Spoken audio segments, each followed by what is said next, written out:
and see, oh. Odogwu is trekking to church again to drink free water. My husband would rather fight than spend 50 naira to buy water. Have you ever met someone so stingy that even money was begging to leave their pockets? Well, meet Odogwu Akagom. I promise you, before the story ends, you will wonder whether this man loved money or money loved him. The entire village knew one thing about Odogwu Akagom. If you saw him entering a bus, just know something had gone terribly wrong. This was a man who would rather trek from Onitsha to Asaba than spend 300 naira on transport. One afternoon, the sun was so hot that even goats had abandoned the road to hide under mango trees. Women selling roasted corn were fanning themselves with old newspapers. Children were licking ice cream before it melted. People were buying sachet water every few minutes, but Odogwu, he smiled, adjusted his faded cap, and said, "Water is free at St. Michael's Catholic Church." Then he walked another 2 kilometers just to drink from the church tap. By the time he got there, the cactus looked at him and laughed. "Brother Odogwu, you have come again?" Odogwu wiped the sweat from his face with a handkerchief that had seen better days. "Is water no longer for everybody?" The cactus shook his head. "It is, but this is your third trip today." Odogwu grinned. "And the weather is very hot." The cactus muttered under his breath. "The weather is not hot. Your pocket is." If stinginess were an Olympic sport, Odogwu would bring home gold, silver, and bronze. His slippers had been repaired so many times that nobody knew their original color anymore. The left slippers had wire, the right one had thread, and in the middle part had glue on it. He had gummed the life of the slippers. Whenever he walked, the slippers made a sound, "Pak, pok, pa." Children could identify him without seeing him. "Uncle Odogwu is coming." "How do you know Uncle Odogwu is coming?" "I heard his slippers." Every morning, his wife Ngozi would stand outside their room and pray for patience. One morning, she picked up the toothpaste. Nothing came out. She squeezed it, rolled it from the bottom. Nothing still came out. Then she sighed. "Odogwu, the toothpaste has finished." Without looking up from the newspaper he borrowed from his neighbor 3 days earlier, he replied, "Finished for who?" Ngozi blinked. "For everybody." He stretched out his hand. "Give it to me." He collected the tube, brought out a pair of scissors from his pocket as if he had been waiting for this moment all week, and carefully cut the toothpaste open. Then he used a matches to scrape the inside. A thick line of toothpaste appeared. He smiled proudly. "You people like wasting money, oh." Ngozi stared at him. "Odogwu, you just performed surgery on this Colgate." Cooking in Odogwu's house felt like writing WAEC under military supervision. Every cube of seasoning was accounted for. Every drop of palm oil had witnesses. If Ngozi poured oil into the pot, Odogwu would quietly walk over, tilt the bottle, estimate the level, then ask, "Will they cook soup abi with a service generator?" Their neighbor, Mama Abisi, often came around just to laugh. One afternoon, she found Ngozi washing nylon bags. "What happened?" Ngozi said, "My husband said nylon can be reused 20 times. Mama Bisi laughed so loud that she almost dropped the bowl on her head. Visitors had stopped coming to Odogwu's house, not because they hated him, but because hospitality had resigned from that compound years ago. One Saturday, his cousin Chike traveled all the way from Enugu. As soon as Chike entered, Odogwu smiled unusually wide. "Welcome, welcome." Ngozi became suspicious. Since when was this man smiling? Chike sat down. After almost 30 minutes, no water, no malt, not even granules. Finally, Chike cleared his throat. "Odogwu, can I have water?" Odogwu nodded immediately. Of course." Then he stood up, walked majestically to the kitchen. Everyone waited. 30 seconds, 1 minute, 2 minutes. Then Odogwu returned with a tiny plastic cup. It was half full. Chike looked at it, then looked at Odogwu, then back at the cup. Odogwu, yes. Did NEPA also reduce your water supply? Odogwu laughed. No. Then he whispered proudly. Doctors said people should drink water in moderation. Even Ngozi nearly choked, trying not to laugh. The funniest thing, Odogwu wasn't poor. He owned 2 thriving provision shops in the market. He had land, he had savings. Nobody knew exactly how much his savings was. Some people even believed Odogwu himself had forgotten how much he had in his savings. Whenever people asked him, "So, what are you saving all this money for?" he would smile mysteriously and say, "I'm saving it for the future." Nobody knew which future because the present was already suffering. One Sunday afternoon after church, the elders gathered under the big udala tree. As always, the topic somehow landed on Odogwu. Old Papa Ejiofor shook his walking stick. "I have lived for 78 years. Everyone listened. "I have seen greedy people." The elders nodded. "I have seen careful people." They nodded again. But this one, he pointed toward Odogwu, who was quietly picking up empty bottled water left behind after the church harvest. "This one is doing PhD in stinginess." So the whole gathering exploded into laughter. Even the pastor couldn't hide his smile. Odogwu simply dusted the bottles and placed them carefully into a black nylon bag. Then he looked up and said with complete seriousness, "One day, all of you will thank me when plastic bottle becomes expensive." Everyone laughed even harder. But just as the laughter stopped, a shiny black SUV drove slowly into the church compound. Nobody recognized it. The driver stepped out. He looked around, then asked one question. "Please, where can I find Mr. Odogwu Akagom?" The laughter stopped instantly. Even Odogwu froze because strangers in expensive cars never came looking for him. The church compound suddenly became so quiet that you could hear the leaves of the udala tree dancing in the wind. Everybody looked at the man who had stepped out of the black SUV. He was neatly dressed in a crisp white senator outfit, polished shoes, and dark sunglasses that made him look like someone who had important places to be. He smiled politely. "Good afternoon, everyone." The elders greeted him. The man looked around once more. "Please, who is Mr. Odogwu Akagom?" Before Odogwu could answer, Mama Bisi pointed at him with unnecessary enthusiasm. "There he is, the one carrying empty bottles."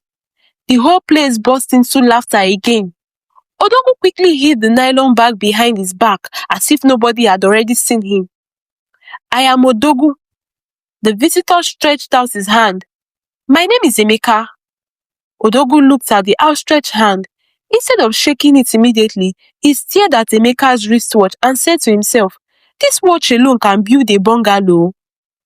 After a long pause, he finally shook the man's hand, very gently, almost as if he was afraid the handshake would cost him money.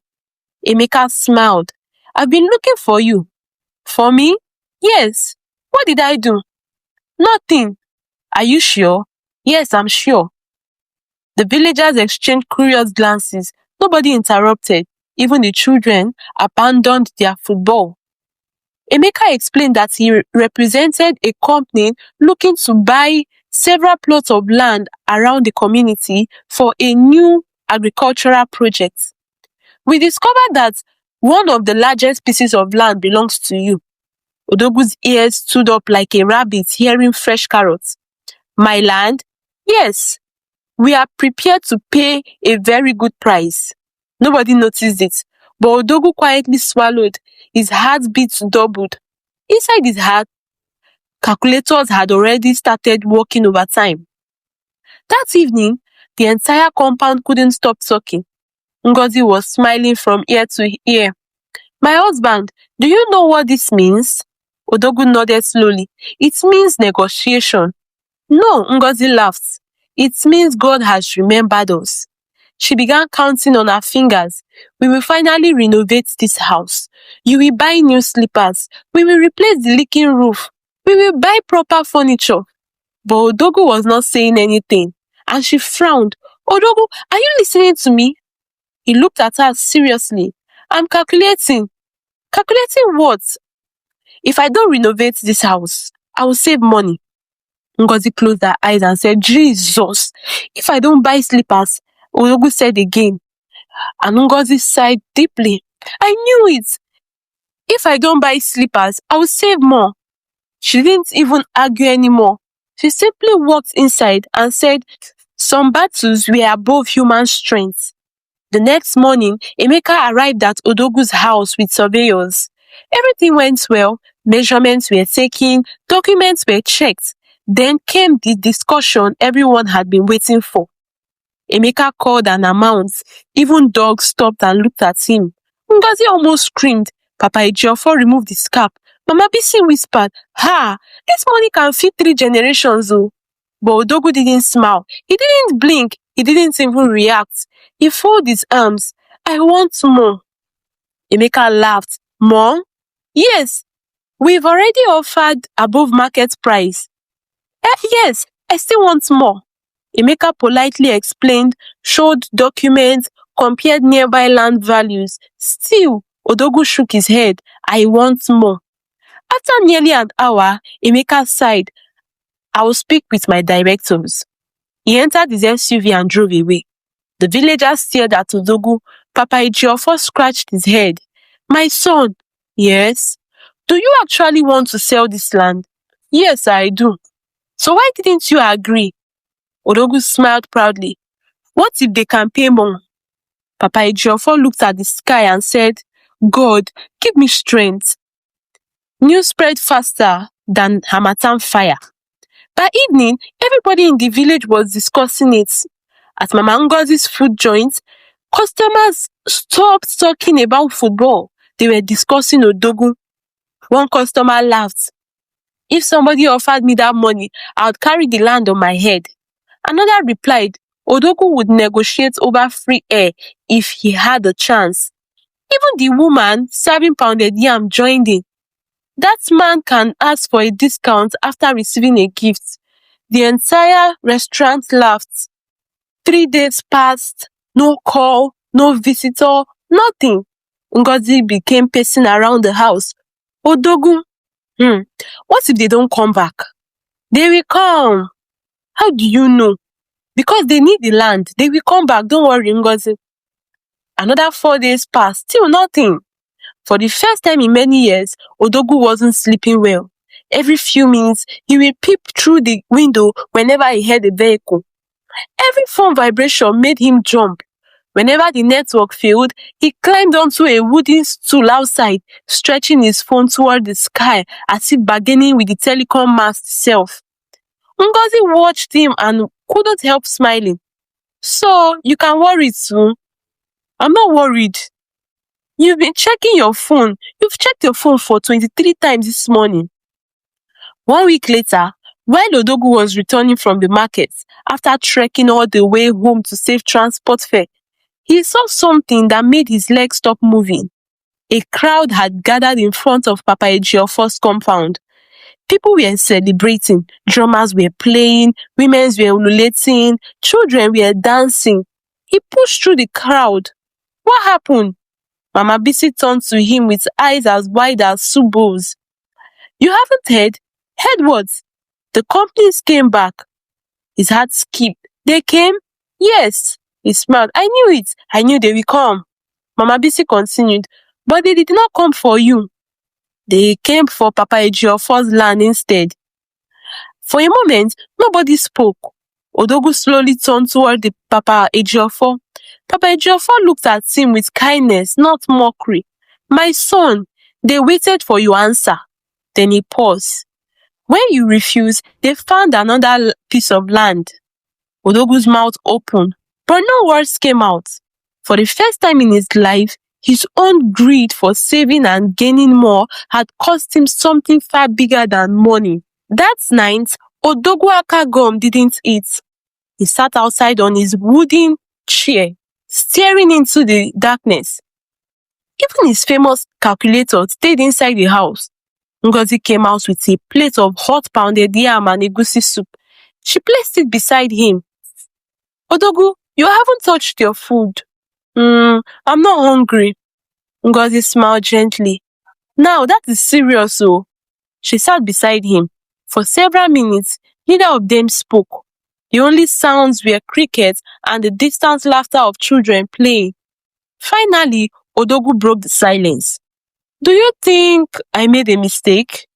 Ngozi looked at him. She had waited years to hear that question. But instead of saying, I told you so, she simply replied, I think you were so busy trying not to lose money that you forgot it's possible to lose opportunities. Those words landed heavier than a bag of cement. The following morning, the village was surprised, very surprised. Mama Bisi almost dropped the basin on her head. Odogwu entered the bus. People rushed outside. No, come and see. It's a miracle. Even the bus conductor looked suspicious. Oga, are you sure you are entering? Odogwu nodded. The conductor did not still believe and shouted, Upper market, enter with your change. And Odogwu said, I said I'm entering. When Odogwu brought out actual transport fare, the conductor accepted it with both hands. My brother, if this is a dream, don't wake me up, oh. The passengers burst into laughter. One old woman even clapped. At the market, instead of bargaining for 30 minutes over every item, Odogwu simply asked how much. The trader answered, then he will pay. Immediately. The woman almost ran after him. Oga, you forgot to price it, oh. He turned around. No, today is fine. The woman touched her chest. Who are you? And what have you done with Odogwu? You, this stranger, come out of Odogwu's body. Back home, Ngozi was washing clothes. When she heard someone calling her name, she came outside. Odogwu stood there holding 2 shopping bags. She frowned. Who are those for? You. They are for you. She laughed. No, seriously. Yes, I'm serious. They are for you. Inside the bags were new wrappers, a pair of sandals, body cream, a handbag, and a brand new tube of toothpaste. Ngozi picked up the toothpaste and stared at it. Then she looked at her husband. Should I hide this before you cut it into pieces? Odogwu laughed. You can use it until it is finished. Ngozi narrowed her eyes. Finished? Finished? Yes. And you are sure you will not perform surgery on this one too? I promise, no surgery. She covered her mouth. Heaven is real, oh. Word spread through the village before sunset. Odogwu bought toothpaste. No, and body cream. It's a lie. You are lying, Odogwu ke. And he even entered the supermarket. By evening, the entire village had turned the story into entertainment. Papa Ejiofor shook his head. I always knew miracles still happen. The biggest surprise came the following Sunday. After church, the pastor announced a fundraising project to repair the leaking church roof. Normally, this was the part where Odogwu suddenly remembered he had urgent business somewhere. People were already watching him from the corners of their eyes, and they were ready to count how many seconds before he will leave. Mama Bisi whispered 3. Papa Ejiofor joined in 2. Several people smiled and said 1. Instead of walking away, Odogwu stood up. The church became quiet. He walked slowly to the front. The pastor smiled politely and said, My brother, are you standing for this? Odogwu cleared his throat. I've spent many years holding my money so tightly that I almost held my own happiness hostage. The congregation listened. I missed a great opportunity because I always wanted more. He looked around the church. I don't want to live like that anymore. Then he handed the pastor an envelope. The pastor opened it. His eyes widened. He looked again, then back at Odogwu. The church elders leaned forward. Mama Bisi almost climbed the pew to see. The pastor smiled. My brother. He paused, still amazed. Thank you. Nobody knew the exact amount Odogwu gave, but judging by the pastor's expression, Even heaven might have nodded in approval. The church erupted in applause. Some people stood, others laughed and clapped. Not because Odogwu had become rich overnight. Everyone already knew he was rich. They clapped because for the first time, his heart had become richer than his pockets. A few weeks later, something happened that made everyone smile. A little boy was trying to push a wheelbarrow loaded with bags of rice. It was too heavy. People watched from a distance. Before anyone could move, Odogwu walked over. Come, let me help you. Together, they pushed it to its destination. The little boy smiled. Thank you, uncle. Odogwu smiled back. No problem. As he turned to leave, Papa Ejiofor, who had witnessed everything, called out, My son. Yes, Papa. I've finally discovered something. What is it? You were never poor. Odogwu nodded. I know. You were only afraid. Odogwu lowered his head thoughtfully. Papa, you are right. Papa Ejiofor placed a hand on his shoulder. Money is a good servant, but a terrible master. And Odogwu said exactly. But I still don't like wasting money, oh. Papa Ejiofor laughed. That's fine, as long as you don't start drinking free church water 3 times a day again. The two men laughed so loudly that people passing by couldn't help laughing too. These days, whenever new people move into the village and ask, Where is Odogwu Akagom? The elders smile. Oh, you should have met him years ago.